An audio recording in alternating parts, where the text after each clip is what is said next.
a empezar. ¿Ah? Esto es, vieron que hoy no se va a cortar, no va a pasar nada, así que estamos súper bien. Claro, es el internet de mi casa, obviamente.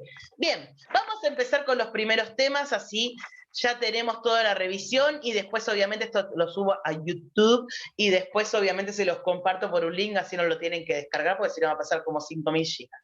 Bien, vamos a empezar con lo primero. ¿Qué es enfermería? ¿Alguien se acuerda por allá a lo lejos? Primera clase, ¿sí? Allá a su mes. ¿Sí? ¿Qué es enfermería? ¿Sí alguien se acuerda? ¿Es una ciencia? ¿No es una ciencia? Es la ciencia humanística, es el arte del cuidado al paciente sano o enfermo. Bien. Perfecto. Es el arte de cuidar al paciente sano o enfermo. Esa parte me encanta. Listo. Perfecto. Es muy importante que lo sepan. ¿El paciente sano o enfermo? ¿Y qué es salud? Según la Organización Mundial de la Salud, la OMS. Es el completo bienestar biopsicosocial y no solo la ausencia de enfermedad. ¿Sí? Acuérdense que si usamos ese mismo concepto, lo podemos invertir y ya tenemos el concepto de enfermedad. Si salud es el completo bienestar biopsicosocial y no solo la ausencia de enfermedad, enfermedad es cuando el completo bienestar biopsicosocial se encuentra alterado o disminuido. Ya con una misma frase, si la cambiamos un poco, tenemos salud y enfermedad. Y obvio que las dos las voy a tomar. ¿Sí? ¿Cómo va a ser el parcial? Múltiple choice, verdadero o falso. Entonces yo le digo, ¿qué es enfermedad? Y les pongo, ¿es el completo bienestar biopsicosocial y no solo la ausencia de enfermedad? No es. Es cuando el completo bienestar, el completo bienestar biopsicosocial de un paciente se encuentra alterado o disminuido. Sí, es ese. Es cuando salimos a correr todas las mañanas. Entonces, obviamente vamos a tener una que siempre va a ser la correcta. No va a haber preguntas capciosas, sí, por ahora, porque están en primer año. De cambiarles una sola palabra y volverlos locos no va a pasar, sí, porque son sus primeros parciales, y están arrancando, pero ya en segundo ahí ya nos vamos a encontrar de nuevo. No, ahí es todo oral, así que no, directamente ya no hay preguntas capciosas. Bien. ¿Y qué es el cuidado? ¿Alguien se acuerda qué era el cuidado cuando estábamos hablando de cuidar al paciente, los cuidados de enfermería? ¿El interés y esmero hacia el paciente? Exactamente. Es poner interés y esmero en la ejecución del cuidado del paciente, ¿sí? Obviamente nosotros nos vamos a hacer eso. El cuidado es poner interés y esmero en algo, la ejecución de algo. Para nosotros en enfermería es en el cuidado del paciente, siempre. Bien, ¿y el paciente quién es? Es una persona que sufre, que tiene dolor, ¿sí? Obviamente que necesita lo que es ir a acercarse a lo que es un hospital o a una clínica, ¿sí? Porque está padeciendo algún tipo de tormento que le está diciendo que se tiene que acercar. El paciente se le dice paciente por la misma palabra de paciencia, ¿sí? Porque siempre tiene que esperar, es alguien que tiene que tener mucha paciencia, inclusive con un dolor a cuestas, ¿sí? Bien, perfecto. ¿Vamos bien hasta ahí? Sí. Perfecto. profe. Entonces, ya sabemos qué es enfermería, qué es salud, qué es salud y enfermedad, se lo estamos seguros. Vayan anotando, ¿sí? ¿Qué es paciente y qué es el cuidado? Perfecto. Bien, y si yo les pregunto, ¿qué son los signos vitales dentro del cuidado? Porque ya que estamos hablando de cuidado del paciente, uno de los cuidados es la toma de estos signos vitales. ¿Qué son los signos vitales? ¿Alguien se acuerda? Con los ositos cariñosos que les mandé me odiaron con eso. Pero bueno, era muy aburrido en blanco. ¿Sí? ¿Alguien se acuerda que son parámetros? ¿Qué hacen? ¿Qué reflejan? El estado fisiológico de los órganos vitales de un paciente. ¿Sí? Están reflejando cómo está ese paciente. ¿Sí? Recuerden que a mí lo que voy a poner mucho énfasis, ¿sí? No es tanto en los valores normales, sino en las alteraciones, ¿sí? Que es cuando nosotros tenemos que ponerle más atención a un paciente. Entonces, los signos vitales que son parámetros, ¿sí? Que reflejan el estado fisiológico de este paciente. Divino, hermoso y precioso. Tenemos 5 signos vitales. ¿Sí? Tenemos frecuencia cardíaca, frecuencia respiratoria, tensión arterial, temperatura y saturación de oxígeno. Frecuencia cardíaca, se lo dice la palabra, le está hablando de algo de cardio. ¿Qué es la frecuencia cardíaca? El pulso. El pulso. ¿Qué es la frecuencia cardíaca? Son los latidos que da el corazón por minuto. Bien, la cantidad de latidos que tiene el corazón por minuto en un paciente. ¿Cómo se mide? Mediante el pulso, ¿sí? Recuerden que este dedo no se usa porque tiene pulso propio, los demás sí. Bien, perfecto. ¿Cuánto es la cantidad correcta de pulsaciones? No, los valores normales de lo que serían las pulsaciones de los pacientes, de estos latidos. El mínimo 60 y el máximo 60 por 99. minuto. Normocárdico, perfecto. De 60 a 100 latidos por minuto es un paciente normocárdico. Cuando se eleva de 100 latidos por minuto se llama taquicardia. Si esta ya la conocemos y la escuchamos un montón ahí. Bien. Y cuando baja de 60 latidos por minuto es una bradicardia. ¿Sí? Bien.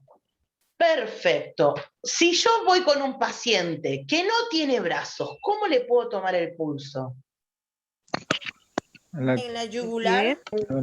En los pies, Puesto va a tener. en la cabeza, Vena carótida. En el pie. Bien. En el en pulso la inguinal. tibia. Perfecto. Y atrás de ese huequito De la lindo que ingle. tenemos atrás de la Popliteo. rodilla, el popliteo, bien. Ahí también El pueden tomar la coral. temperatura. Bien. Siempre tenemos que saber, la mayoría siempre tomamos, ¿sí?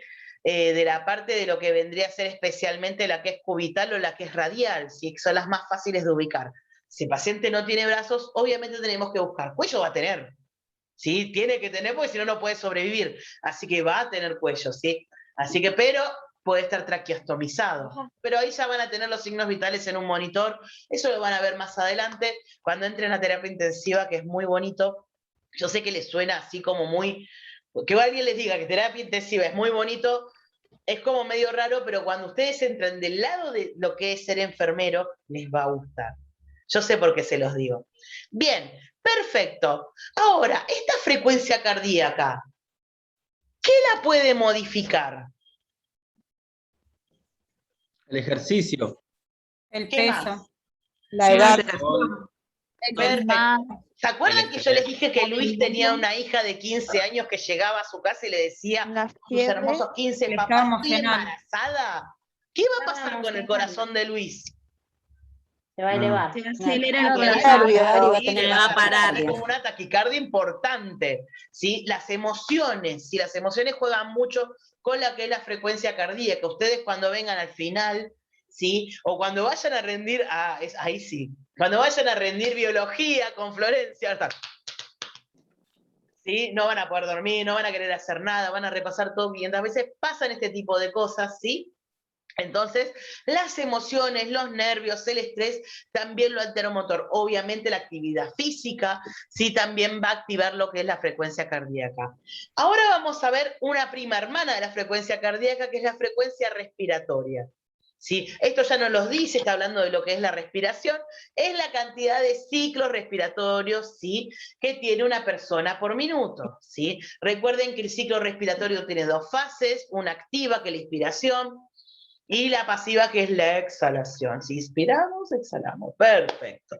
Este signo vital es el único que el paciente no se tiene que dar cuenta que se lo estamos tomando. ¿Por qué? Porque va a empezar él mismo a controlar su propia respiración y eso es lo que no queremos. ¿Por qué digo que es primo medio hermano de la frecuencia de frecuencia cardíaca? Porque si una se altera, la otra también se va a alterar. Es obvio, es anatomía pura, ya que si el corazón empieza a tener más gasto cardíaco, empieza a latir más fuerte, va a necesitar más oxígeno y va a necesitar este aumento de la frecuencia respiratoria. Si ustedes salen a correr, yo salgo a correr, eso no va a pasar muy seguido, pero salimos todos a correr, el corazón se acelera y uno empieza. Vieron que no les alcanza el aire a la nariz y abren la boca y ya ahí les entra el dolor al costado y ya no pueden respirar más. Y vieron que se elevan las dos al mismo tiempo porque están relacionadas. Bien, entonces la frecuencia cardíaca es la cantidad de ciclos respiratorios que tiene un paciente en un minuto. Tiene dos fases, la activa es la inspiración y la pasiva es la exhalación. ¿Cómo se mide? En el abdomen en los hombres y en el pecho de las mujeres. El tórax. ¿Sí?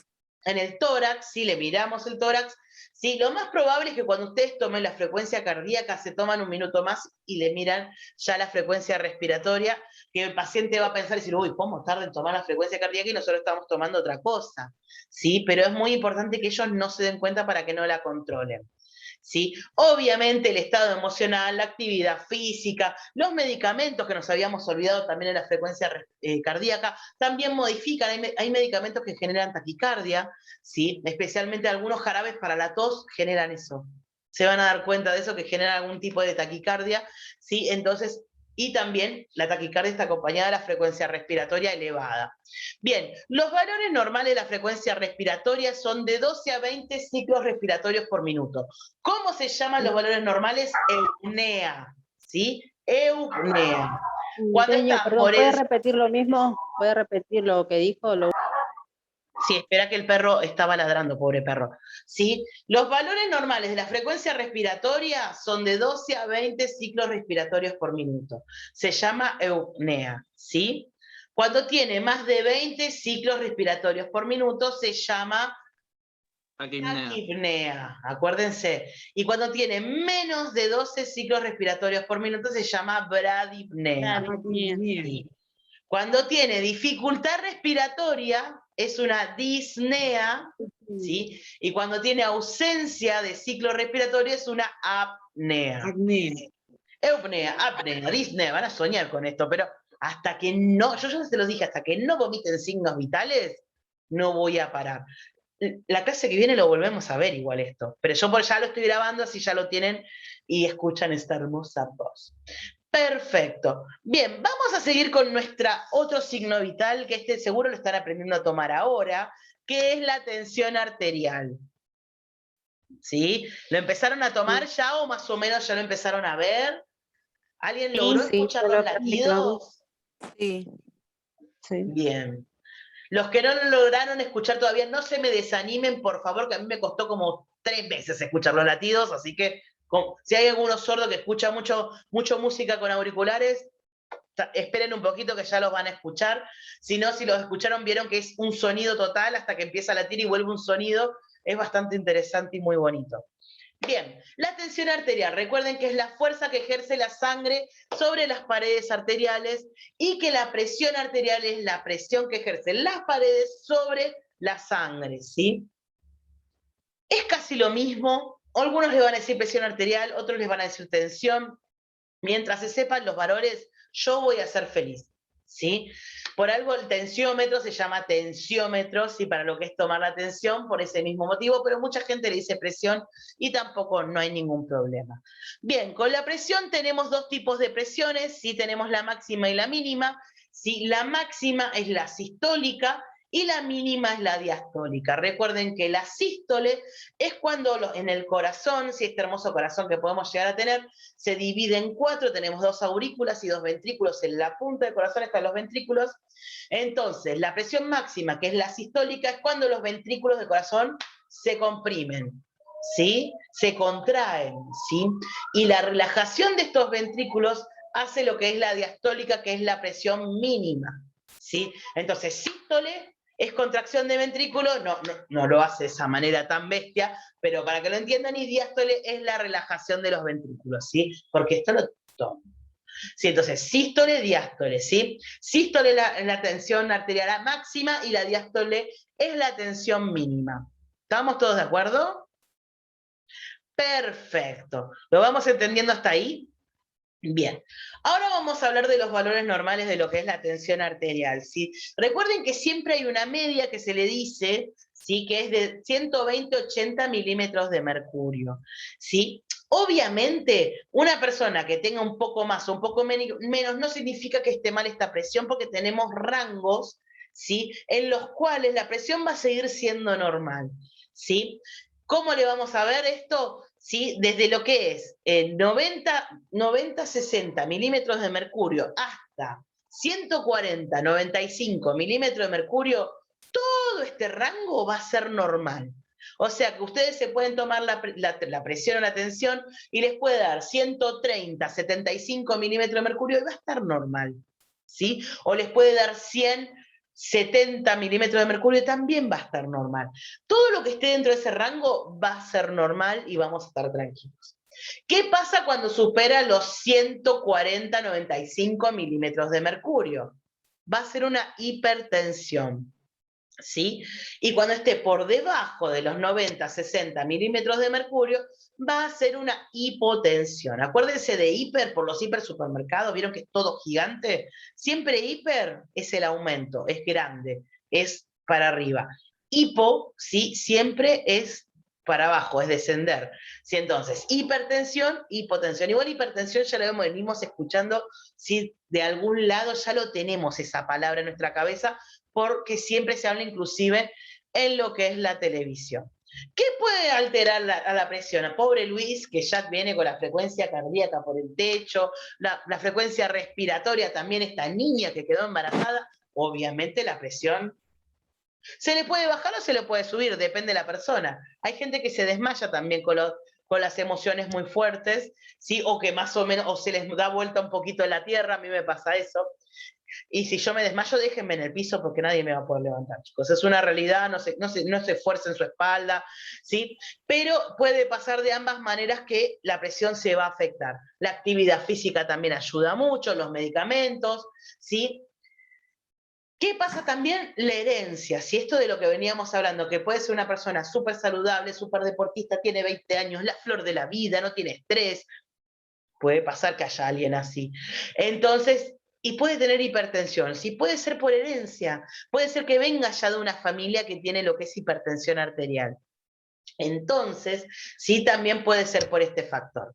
¿Qué pasa cuando un paciente o una persona tiene hábitos de vida poco saludables, sí tiene obesidad, no hace deporte, sí tiene mucho estrés? ¿Qué va a pasar con esa presión?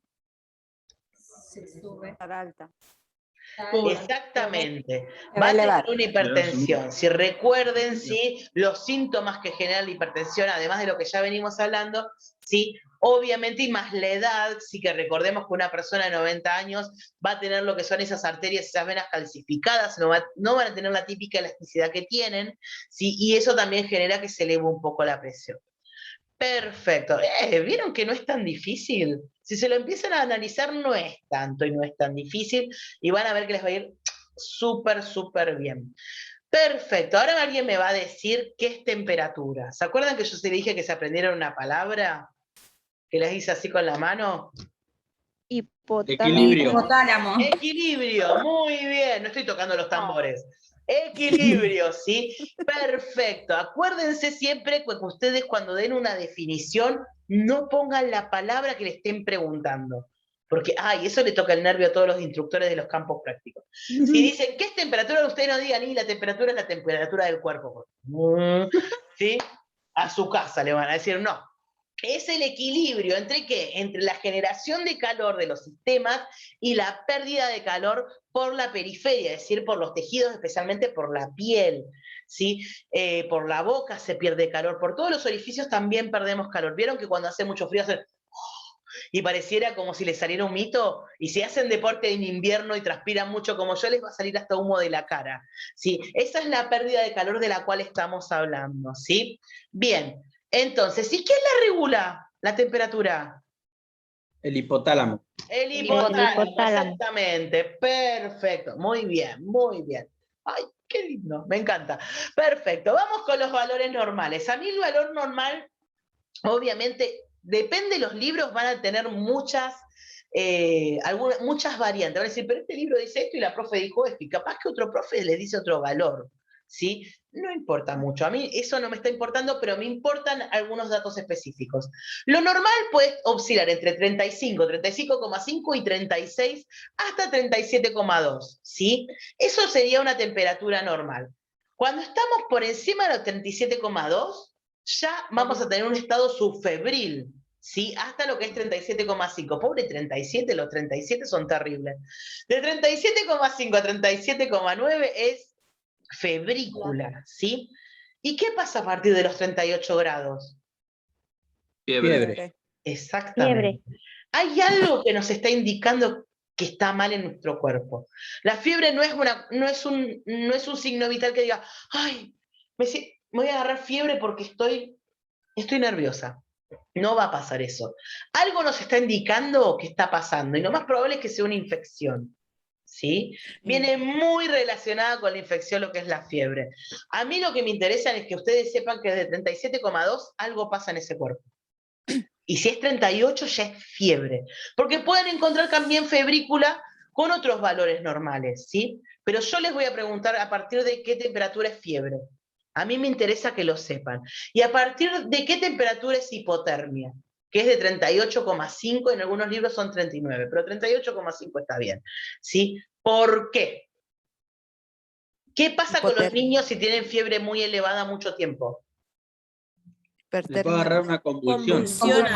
Convulsionan, ¿sí? Y es muy importante que esto no pase. Es terrible que un niño convulsione con lo que es la temperatura, ¿sí? No puede generarse esto, ¿sí? No podemos llegar a este estado. Recuerden que yo les dije que es provisorio, ¿sí? Hasta que lo llevemos al médico. Hielo en las axilas, hielos en las ingles, el niño le va a encantar. Sí, obvio, se va a quedar durito, divino. Lo van a tener que más o menos atar, pobrecito, pero esto hace que baje un poco la temperatura lo más rápido posible. Eliana, corta tu micrófono más. Profesora, ¿qué es la fiebre interna? Ahí está. La fiebre de los tejidos y de los distintos tipos de sistemas. Por ejemplo, el hígado, ¿sí? Es uno de los sistemas que más temperatura levanta. Y por el hígado, esto no tiene nada que ver con lo que estamos viendo, ven la hora exacta de la muerte de una persona en tanatología. Cuando miden la temperatura del hígado, es de ahí donde saben hace cuánto murió una persona. Porque es el hígado que más tarda en perderle el calor. ¿Sí? Tienen muchas temperaturas, ¿sí? Por eso justo estamos en temperatura. Yo les dije, ¿con qué tomamos la temperatura axilar? Termómetro. Bien, perfecto. No va a ser el mismo termómetro que vamos a utilizar para la temperatura anal.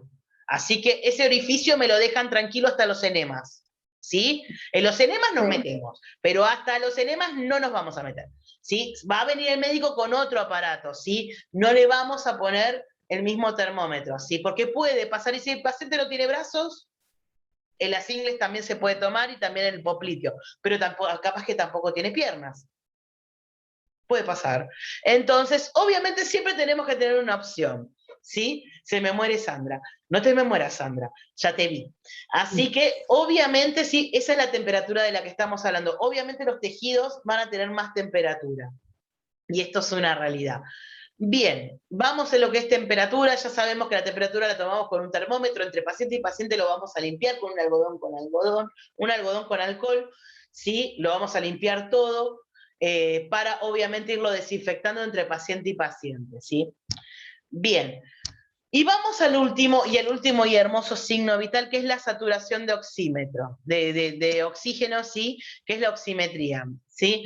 Bien, ¿alguien me puede decir qué es la saturación de oxígeno? ¿Alguien se acuerda? Acá nadie se equivoca y lo retamos. Estamos para eso, para aprender. Mide el oxígeno en la sangre, profe. Mide el porcentaje de oxígeno en sangre. Bien, perfecto. Luis se copió, yo iba a decir eso. ¡Ay, bueno! ¡Pobre! No importa. La idea es que no se copien en el parcial y que cada uno lo sepa. Eso es lo más importante. Así que, obviamente, sí, acuérdense, sí, que lo que vamos a ver con lo que es el oxímetro, siempre, sí, es la oxigenación tisular, lo que llega a las extremidades del cuerpo. Si recuerden que los glóbulos rojos van llevando, sí, lo que es este oxígeno a todas partes del cuerpo. Si empieza a bajar, es porque no se está oxigenando de la manera más correcta, ¿sí? Obviamente tenemos los parámetros normales, sí, que son de 95 a 99%, 100, depende del libro que lo tengamos, pero yo les puse 100 porque nos pusimos todos de acuerdo con Ernesto, que son hasta 100 porcentaje, 100%.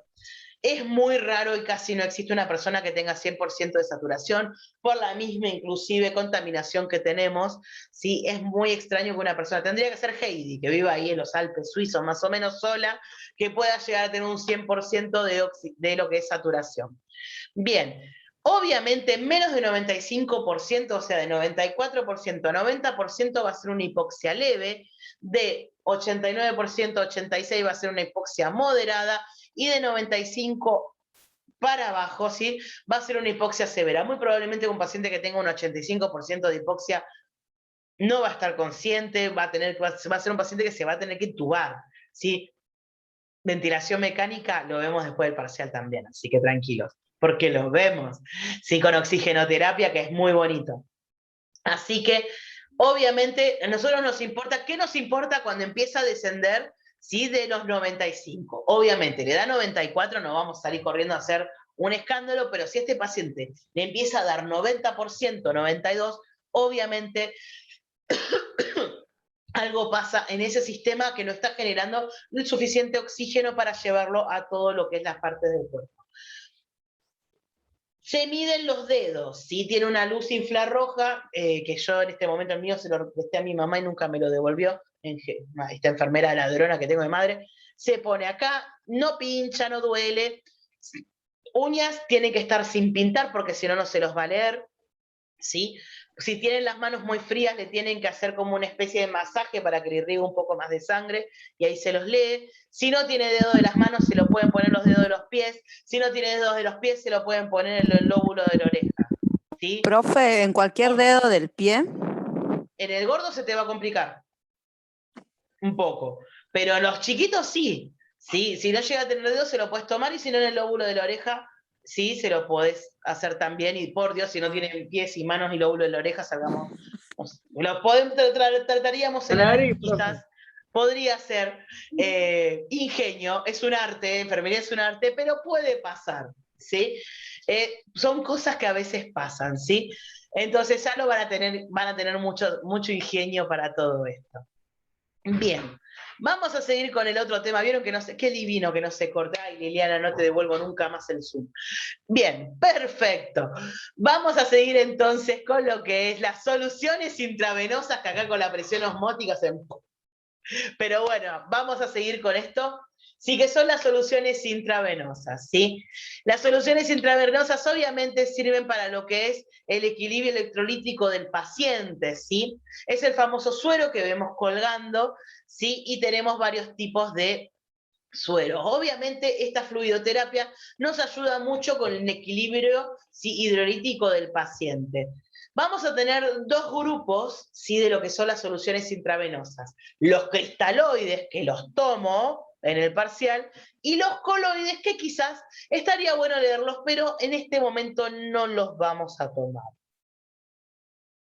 ¿Sí? Bien, perfecto. Vamos a empezar con los cristaloides, sí, que son agua con cristales disueltos, pueden ser sales o puede ser glucosa, ¿sí? Y tienen varias divisiones. La primera división que vamos a ver es por la presión osmótica, ¿sí? La presión osmótica se mide a través de la presión que tenemos en el plasma, ¿sí? Este es un pasaje físico que tiene el cuerpo, así que siempre el agua, ¿sí? Y pasa en los mares, pasa en los océanos, en los lagos, siempre el agua se concentra donde más solutos hay, ¿sí? Esto no nos importa, presión osmótica no les voy a tomar, pero tienen que saber que se dividen en tres por esta presión. Nosotros tenemos una presión en el plasma, ¿sí? Si es igual al plasma es una presión isotónica, si es superior al plasma es una presión hipertónica, y si es menor que el plasma es una presión hipotónica. Estas presiones, ¿para qué nos van a servir? Nos van a servir para que el líquido salga y entre de la célula. Esa es la definición de lo que haría la presión osmótica en lo que son las soluciones intravenosas.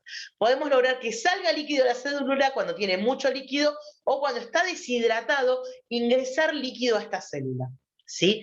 Eso es súper importante. Obviamente que cuando es isotónica no hace ningún traspaso de líquido, ya que son iguales, entonces se mantiene, pero sirve para lo que es una hidratación.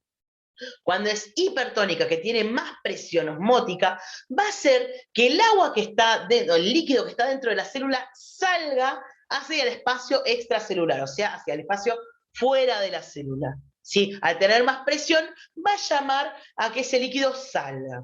Cuando es hipotónica, pasa totalmente al revés. Hace sí que todo este líquido que entra al sistema del paciente entre, ¿sí? A lo que es la célula, ¿sí? Vaya del espacio extracelular al espacio intracelular.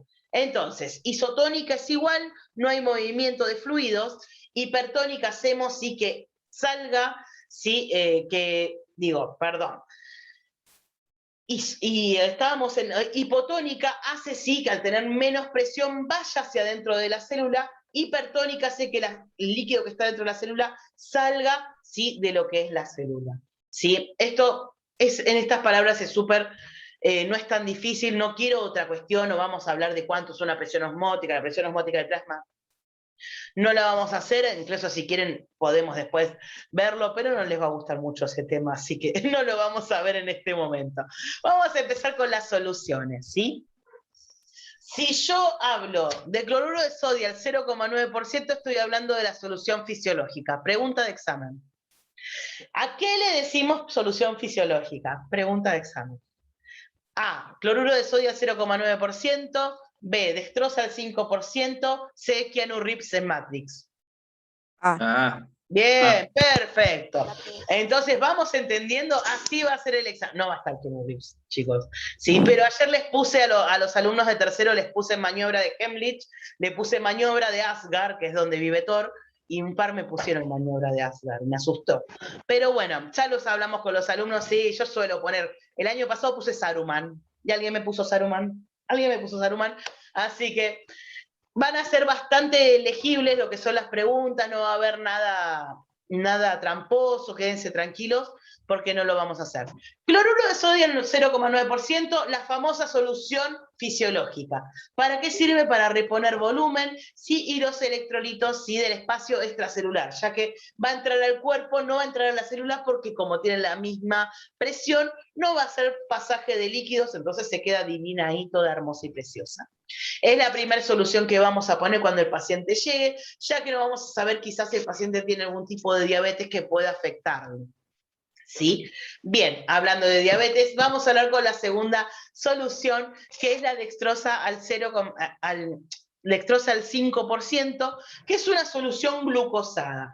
¿Quién no la puede usar? Los pacientes que tienen diabetes. ¿Sí? Por una cuestión lógica, la glucosa se va a aumentar mucho y le va a hacer un pico, va a tener una hiperglucemia que puede terminar en un coma. ¿Sí? Entonces, obviamente tenemos que tener mucho cuidado con esta solución por este motivo, y además, obviamente, hasta que el paciente tenga lo que es todos los resultados de laboratorio y no es diabético, y le vamos a pasar una hermosa dextrosa, porque además sirve para cuidar lo que es, al pasarlo, todo lo que sean los fármacos, ¿sí? Especialmente los antibióticos, es ideal para pasar antibióticos, porque estos no se tienden a cristalizar. Así que es un vehículo hermoso de fármacos, especialmente los antibióticos, cuida el acceso venoso que tanto nos va a costar colocar, ¿sí? Porque cuesta bastante colocar un acceso venoso, y lo cuida, previene lo que son las infecciones, y al mismo tiempo también lo vamos a utilizar en lo que son las deshidrataciones.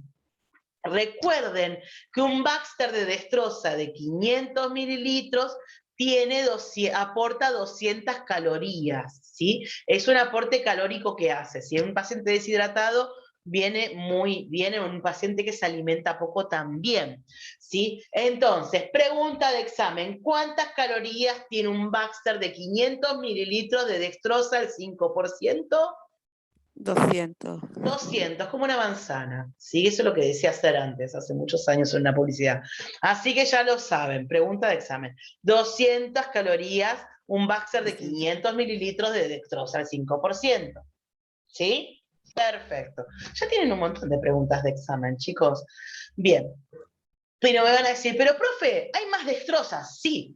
Hay dextrosa al 10, al 25 y al 50%, pero al aumentar la glucosa que tienen, hace que esta dextrosa se haga hipertónica. ¿Sí? ¿Por qué? Porque tiene mucho más soluto que la dextrosa al 5%. Y esta va a hacer que sí haya un desfasaje de líquido, y al mismo tiempo, al ser glucosada, va a funcionar como un glucosado cuando un paciente tenga una hipoglucemia, que le baje la glucemia, especialmente los pacientes diabéticos. Van a utilizar esto, el médico se los va a dar, ¿sí? Porque ya entra dentro de lo que es fármaco, ¿sí? Y lo van a utilizar ustedes. Vamos con el tercero que me encanta, que es el lactato de Ringer, o Ringer lactato, según el libro como lo vean, es lo mismo, ¿sí? El orden de los productos, el orden de los, ay, no me acuerdo cómo era en Factores. Factores. El orden de los factores. El orden de los factores no altera el producto, sino altera el resultado, así que no hay problema. ¿Sí? Es una solución isotónica, ¿sí? Y obviamente las que estamos viendo son todas isotónicas, así que no hay problema. Es agua con sales, y acuérdense que tiene potasio, calcio, cloro, ¿sí? Y sodio. ¿Sí? Obviamente lo vamos a utilizar para pérdidas importantes hidroelectrolíticas, ¿sí? Para un paciente que está quemado, ¿sí? Que pierde mucho líquido, ¿sí? Porque al perder la primera capa, que es nuestra protección, y es el tejido más extenso, el sistema más extenso que tenemos, muy probablemente ese paciente se deshidrate, entonces obviamente lo van a utilizar ahí, lo van a utilizar mucho en paciente que esté en quirófano por muchas horas también, ¿sí? Y obviamente después lo van a utilizar en algunas patologías que ya van a ver más adelante, que eso no se los voy a preguntar, pero sí de Ringer lactato le puedo llegar a preguntar qué sales posee el Ringer lactato y me van a decir sodio, potasio, calcio y cloro. Yo les pongo, dígame qué sales puede llegar a tener el lactato de Ringer y yo les pongo sodio, calcio, azúcar y orégano. Orégano no va. Obviamente les puedo poner A y B son correctas, ¿sí? Entonces ponen A y B son correctas, ¿sí? Eso también lo van anotando. ¿Puede repetir lo que tiene? ¿Cómo? ¿Puede repetir? Si Tiene puede repetir potasio, lo que... cloro, calcio y sodio. Cloro, Gracias. calcio. Así que es como, yo siempre lo asociaba cuando lo estudiaba el Perdón. Gatorade. Me acordaba siempre del Gatorade, era inevitable. Profe. Entonces tiene potasio, calcio, cloro y sodio. Potasio, calcio, cloro y sodio. Potasio, calcio, cloro y sodio. Muy bien, no nos olvidamos más. ¿Sí? Profe, Dígame. acá en el PDF dice y lactato. Bueno, Dice. y lactato también. Perdón, me puedo olvidar. Pero a mí lo que me quería saber interesa si era es el así. sodio, potasio, calcio y cloro. ¿Sí? Esos son los 4 que más me interesan. ¿Sí? Y los que voy a tomar. Así que no hay problema. Y después tenemos el manitol, que acá está metido más que nada porque el Baxter es igual. No es por otra cuestión, porque es un diurético osmótico. Tendría que estar en fármaco, ya con los diuréticos, con la furosemida, ¿sí? Tendría que estar ahí metido, pero también se los pongo porque el Baxter va a ser igual. Entonces, para cuando ustedes lo agarren y vean manitol, si digan, no, cierto, diurético osmótico se usa ¿para qué? Para lo que es la hipertensión intracraneal, que es cuando la presión dentro de lo que vendría a ser el cráneo aumenta, que empieza a matar lo que son células, neuronas, y es muy importante que se utilice lo que es un diurético en ese momento, especialmente el manitol se usa mucho para eso. Pero se los puse más que nada porque el Baxter es muy parecido, pero no se los voy a tomar, pero para que lo recuerden. El día que lo vean, se van a acordar. Los coloides no se los voy a tomar, no los van a ver tan seguido, esto es una realidad, pero igual los tienen que leer. Van a ver más una transfusión de sangre con coloides, sí, esto también. Los coloides tenemos dos, los más importantes son la albúmina y los dextranos. La albúmina es de origen natural, recuerden que viene del hígado, ¿sí? Para usarla pasa por un proceso de pasteurización, ¿sí? Que no es el más indicado para lo que es algo que vamos a estar introduciendo dentro de un sistema circulatorio, o sea, como no se lo puede esterilizar, porque la única manera de esterilizarlo sería, no se puede realizar ya que por calor seco no se puede, autoclave tampoco, óxido etileno menos, entonces se hace una pasteurización y es muy sucio. Si es muy poco higiénico, entonces puede generar infecciones, tanto en el acceso venoso y ni hablemos del torrente sanguíneo, lo que puede llegar a generar, pero la pueden llegar a ver. La pueden ver, ¿sí? Y del lado de lo que son los artificiales tenemos los dextranos, ¿sí? Que obviamente son artificiales, también son expansores plasmáticos, ¿sí? Y los van a ver mucho, especialmente con los testigos de Jehová que yo les había comentado que la iglesia les llevaba para lo que era evitar la transfusión de sangre, que ellos no lo pueden hacer, ¿sí? Y obviamente ahí los van a ver, así que es muy bonito. Bien. Obviamente recuerden que siempre antes de agarrar lo que es una solución intravenosa, leer lo que es el Baxter, sí, es muy importante, sí, y obviamente siempre antes lo van a ver mucho en el clínicas, siempre antes de preparar la bandeja lo van a lavar. ¿sí? Lo van a lavar en el office de enfermería, ¿sí? Para que quede bien higiénico, ¿sí? Porque recuerden que todo esto va directamente al acceso venoso, aunque el Baxter esté cerrado, va con una guía, ¿sí? Va con el ABOCAD, la llave de 3 vías, todo esto muy bonito, pero siempre por una cuestión de higiene también se lava, ¿sí? Bien. Y último tema, sí, que son los modelos de enfermería, sí, que son súper, súper, súper bonitos, ¿sí? Solamente voy a pedir 2, ¿sí? Que acá traje a mi niña, ahora hoy que estoy en mi casa y estoy media así, enfermita y golpeada por todos lados, la pude traer, que yo creo, no sé si les había dicho. Vamos a empezar con la mujer de la lámpara, Florence Nightingale, acá la tenemos en versión Lego, ¿sí? Y es muy gracioso porque en esta tiene una tijera punta Roma, que es la que le piden a ustedes en gabinete, ¿sí? Es muy bonita, y acá tengo también a Marie Curie, las dos, divinas, una al lado de la otra. Las vendían dígame, Janet. Ese PDF no nos envió. No se los Fue el de la envié. clase. No, fue el de la clase. ¿No se los envié? Bueno, ahora se los envío. No, se profe. preocupen. ¿Nos puede enviar todo después, profe? Por el grupo, para el repaso. No. Sí, te lo envío. Igual, chicos, esto se está grabado, sigue grabando, lo paso a YouTube y se los comparto ahora el link, así lo pueden ver también. Bien, Bueno. Florence Nightingale, sí habíamos hablado, la mujer de la lámpara, imposible no verla, ¿sí? La madre de la enfermería sentó las bases de enfermería, fue la primera que hizo la primera escuela de enfermería, súper importante para todos, ¿sí? Obviamente hizo el primer modelo, que fue el modelo ecologista, naturista y humanista, hermoso modelo que se sigue basando en el día de hoy, lo pueden ver inclusive en los hospitales con las ventanas abiertas, ¿sí? Espérenme un segundito. Ah, no, me asusté porque pensé que me estaba vibrando el teléfono por otra cosa. Sí, bien. Todo este sistema de ventilación de aire también lo introdujo Florence Nightingale, sí, que vendría a ser como nuestra Marie Curie, ¿sí?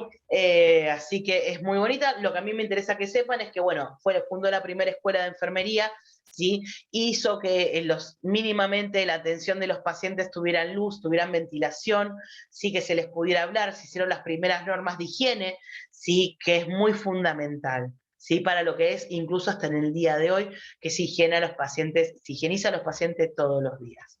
Después la segunda enfermera, que de esa no tengo muñeca, pero me encantaría tenerla, es Virginia Henderson, más en la actualidad, ya en 1950, sí, que generó, además de un montón de situaciones, que inventó muchas cosas, sí, hizo lo que son las 14 necesidades de Virginia Henderson.